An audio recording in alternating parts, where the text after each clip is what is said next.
The second thing is to avoid the situation getting bad, or at least any worse. Tackle weeds as and when you notice them. In practice, this means that it is a constant job. But I use it as a chance to get close to my plants and to judge the state of my soil, as well as keeping the place looking good. So don't see weeding as a terrible burden, but enjoy it as a part of real gardening. Chemicals are very good at destroying weeds, but they can also destroy plants you want to keep, let alone the microdiversity of your soil and the insect life in your garden. Weed killers are pushed hard by chemical companies, mainly because they are enormously profitable and often effective in the short term. But in the medium to long term, they are actively harmful to your whole ecosystem. And quite frankly, that's just not good gardening. We are here to look after and nurture this lovely earth, not blast everything that momentarily stands in our way. There is another approach. Manage weeds so that you can control them rather than they controlling you. And here is how. First of all, timing. You must remove weeds before they seed. The old adage, 1 year seeding means 7 years weeding, is pretty much accurate. If you can't dig them up, then cut the tops off. Use a mower if you have to, until such a time as you can get at them properly. 2. Hoe. If you grow vegetables, a hoe is essential for removing weeds, and the secret of hoeing is to do it little and often. Always hoe on a dry day, preferably in the morning, so that the weeds will wilt and die in the sun, because they can and often will regrow in the wet. The secret of hoeing is to keep the blade really sharp and run it lightly under the surface of the soil in a push-pull action rather than jabbing at individual weeds.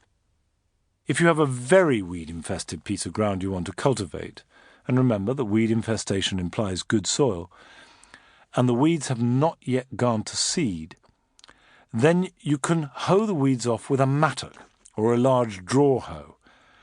Rake off what you can and compost it, then dig the whole area over. This won't get rid of the perennial weeds, but will allow you to grow a crop of fast-growing and weed-suppressing vegetables, like potatoes, beans or squashes, or to sow a green manure. 3. Handweed. A hoe is often too crude a weapon for a border. The answer is to get down on your hands and knees and carefully remove every scrap of weed with your fingers and a hand fork. I love it. You really get to know your soil and your plants, and the seedlings and herbaceous perennials coming through, and you improve an area dramatically without major disruption. 4. Roots. The best way to remove all perennial weeds is to dig up their roots. Now with nettles or brambles, this is actually quite easy. But bindweed, ground elder and couch grass will all regrow from the tiniest scrap of root. And as these are very brittle, it's actually very easy to break off a piece and leave it in the ground. But don't be discouraged. We all miss bits of root. Just go back if you notice regrowth and take some more out. And in time you will get on top of it, as well as dramatically weakening it and reducing the spread. And finally, mulch. Cover every piece of bare soil with a light excluding but moisture permeable layer. Garden compost is best of all, but quite frankly anything will do the job. Well-rotted horse or cattle manure is good, although cattle manure can include a lot of weed seeds if it hasn't been sufficiently rotted down.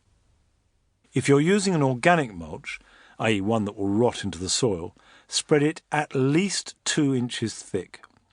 This won't stop existing perennial weeds growing through, but will make them much easier to pull up. And although it won't eradicate perennials, it will certainly weaken them. This is important, since if some weeds are allowed to get healthy and strong, their spread is phenomenal. Bindweed can cover 30 square yards in one growing season.